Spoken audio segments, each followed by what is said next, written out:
Σήμερα το βράδυ στην Αττική έκαναν την εμφάνιση δύο ενδιαφέροντα διαδοχικά μετεωρολογικά φαινόμενα. Το πρώτο που θα παρατηρήσουμε στο βίντεο είναι η θερμοκρασιακή αναστροφή. Είναι ένα φαινόμενο κατά το οποίο η θερμοκρασία του αέρα αυξάνεται με το ύψος αντί να μειώνεται. Δηλαδή, τα χαμηλότερα στρώματα του αέρα είναι ψυχρότερα από τα ανώτερα.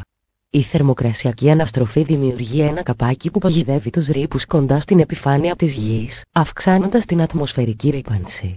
Η υψηλή υγρασία σε συνδυασμό με την αναστροφή μπορεί να οδηγήσει στο σχηματισμό ομίχλης, όπως θα δούμε και παρακάτω.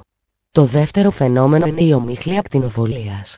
Παρατηρήθηκε σήμερα σε πολλές περιοχές της Αττικής και οφείλεται στις χαμηλές θερμοκρασίες κατά την αυγή, στα αυξημένα επίπεδα υγρασίας, στους ασθενείς ανέμους αλλά και την ξαστεριά που επικρατούσε. Ενδεχομένως, η κατάσταση να επιδεινώνεται και από την αυξημένη χρήση ξύλων για θέρμανση, που ενισχύει την εθαλομίχλη. Δημιουργήθηκαν λοιπόν οι ιδανικές συνθήκες για τον σχηματισμό ομίχλης αυτού του τύπου. Το Σάββατο πιθανώς θα έχουμε ακόμη μία επανάληψη του φαινομένου, ενώ από την Κυριακή το φαινόμενο θα υποχωρήσει. Η ομίχλη ακτινοβολίας συνήθως διαλύεται με την άνοδο της θερμοκρασίας κατά τη διάρκεια της ημέρας. Η ηλιακή ακτινοβολία θερμαίνει τον αέρα, αυξάνοντας την ικανότητά του να συγκρατεί υδρατμούς και διαλύοντας τα στα γονίδια της ομίχλης.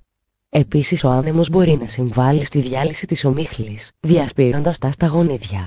Ιδιαίτερη προσοχή χρειάζεται από τους οδηγούς, καθώς η ορατότητα σε συνθήκες πυκνής ομίχλης μπορεί να μειωθεί κάτω από τα 60 μέτρα. Οι οδηγοί πρέπει να ακολουθούν τους κανόνες κυκλοφορίας, να κινούνται με χαμηλές ταχύτητες και να χρησιμοποιούν τα φώτα ομίχλης των οχημάτων τους, εφόσον διαθέτουν. Η ομίχλη ακτινοβολίας είναι ένα ενδιαφέρον φυσικό φαινόμενο που σχηματίζεται υπό συγκεκριμένες μετεωρολογικές συνθήκες. Αν και μπορεί να προκαλέσει κάποια αναστάτωση στην καθημερινή ζωή, είναι ένα υπέροχο θέαμα που συχνά εμπνέει καλλιτέχνες και ποιητές. Μπορείτε να παρατηρήσετε προς το τέλος του βίντεο πως εξαφανίζεται σταδιακά με το μόλις ανατείλει ο ήλιος. Επιμέλεια κειμένου Δόκτωρ Νίκος Μαζαράκης και Αλέξανδρος Τσουράπας.